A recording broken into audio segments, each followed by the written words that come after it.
Daryl Morey, Lakers 2020 title, in quotes, doesn't hold up. I do want to read the quote in this article in The Athletic today from Daryl Morey. Had the Rockets won the title, this was regarding the asterisks that everyone discusses when it comes to this championship. I suppose any discussion of the bubble must include the what's the word legitimacy of the Lakers championship. Morey saying, had the Rockets won the title, I absolutely would have celebrated it as legitimate, knowing the immense effort and resilience required. Yet, everyone I speak to around the league privately agrees that it doesn't truly hold up as a genuine championship. Perhaps the lasting legacy of the NBA bubble is that the NBA should be proud of its leadership at both the beginning and end of the pandemic, even though the champion will forever be marked by an asterisk. We got sipping water over here for those of you listening on the audio side. We've got other facial expressions being had. 5 years later, does the bubble title deserve an asterisk? 5 years. My point exactly, Allie, and I'm glad you said this shit. 5 years later. Like 5 years later. One, I don't even know if Daryl Morey was in the bubble. Right? Like, I don't even know if he was there, right? Like, that's what I want to know. That's number one. Number two, we're not going to start this asterisk by the bubble championship. I wasn't in the bubble, but I did cover the bubble. I was on television, and I was watching when guys were getting eliminated, and I was seeing some of the guys. Damian Lillard said it felt like he did a bid. It felt like he was in jail. Like, it tested your mental toughness. One could argue that it's probably one of the hardest championships to accomplish. Forget an asterisk. When you talk about being away from your family, being basically locked up in one place and probably having to eat the same damn food every single day.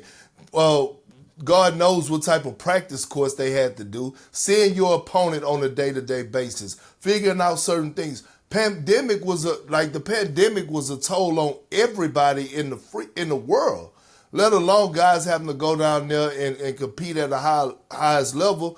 Also, you don't have the fans, which some people say, oh, well, that's a reason to put an asterisk by it. No, it's not. It's even harder to be motivated, right? It's even harder to be motivated when you don't have fans there, when you're down 10 to 15 points, when if you're at a home game, your fans can help you get through games of having home court advantage.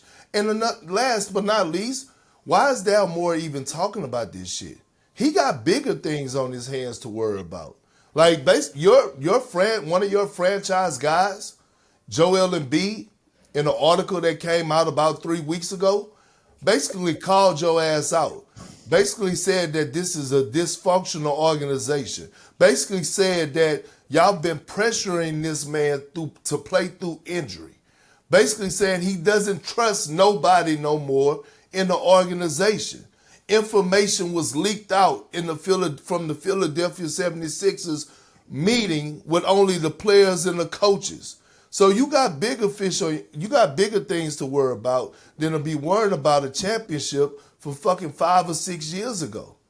If that's the case, then we can all say, you know what? Every lockout year, when the Spurs won it and the Miami Heat won it, let's put an asterisk by theirs too. Because wait, Perk, and don't forget that we did the bubble year, then went right into another season a month later. We remember that wasn't a normal season. We gloss over that we went into who won the championship after the Lakers? Toronto? Was it Toronto? No, 21 Bucks. So again, remember we had another season. So remember we had 3 champions in like 18 months.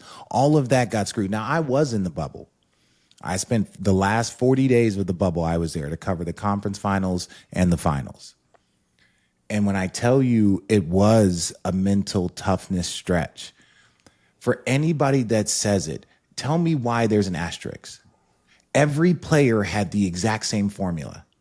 Every player had the exact same courts. Every player had to deal with no crowd. Home court advantage was taken away. That favors the lesser teams. There's no crowds. Younger players play better at home. Role players play better at home. So now every game is a home game. for the young players. Every game is a home game for the role players. These are statistically proven facts. Young players play better at home. Role players play better at home. So you negate all of that and you put them in one gym and you say the last man standing. The Lakers were the number one team all year long. They were dominant, top 2 all year long. One of the best defenses all year long. And now 5 years later, we're going to look at that. That's fine. Everyone's entitled to their opinion. I just don't believe that unless you were in there and you had to play it and deal with the mental toughness that it required. There were shortened seasons with Miami, shortened seasons with the Spurs. Are you going to say anything about those organizations? You can put multiple asterisks on multiple seasons. But I know for a fact that the Lakers had to go in there and they outlasted every single team. Tell Jimmy Butler, who almost died of exhaustion, leaning over, that there was going to be an asterisk. That is BS. That is people wanting to downplay it. And that's the part that, like, okay, fine, you're entitled to your opinion, but it's not factually based. Denver came back from multiple 3-1s. And 2 shooting percentages were up. Tyler Hero and Duncan Robinson were because there was no crowds, there was no booing, there was no heckling. So I'm saying that it was more difficult because it was more of a level playing field. It's just the truth. We had some all-time great performances in the bubble postseason. Remember, like Dame Dollar, what he did in the play-in tournament to get Devin Booker to face the Lakers, Devin Booker, right? You remember the battle between Donovan Mitchell and Jamal Murray?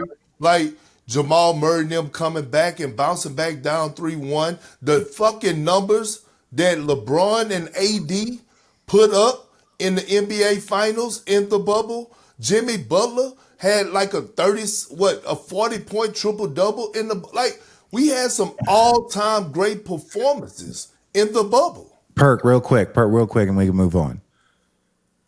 This is one thing. Real hoopers know. Put us in a gym.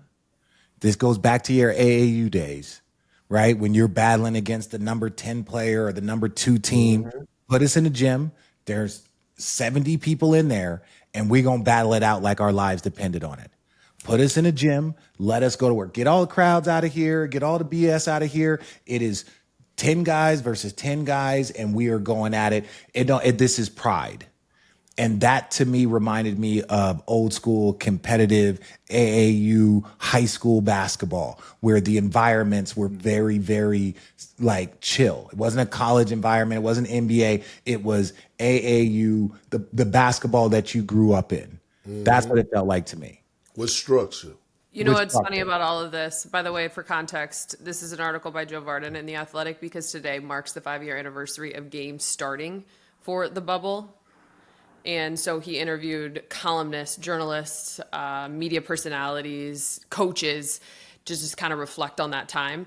And it's funny when Daryl Morey also spoke, saying that it was a strange combination because it appears that he was there, Perk. Combination of the Coliseum for fans outside the bubble and a luxury purgatory for those of us within it. Outside audiences were entertained by competition and isolation. Inside, players and executives battled opponents and the mental challenge of not being able to leave. So it's interesting. So again, I think Daryl Morey has done good things. I think there's areas in which he has struggled, just like any coach, just like any player.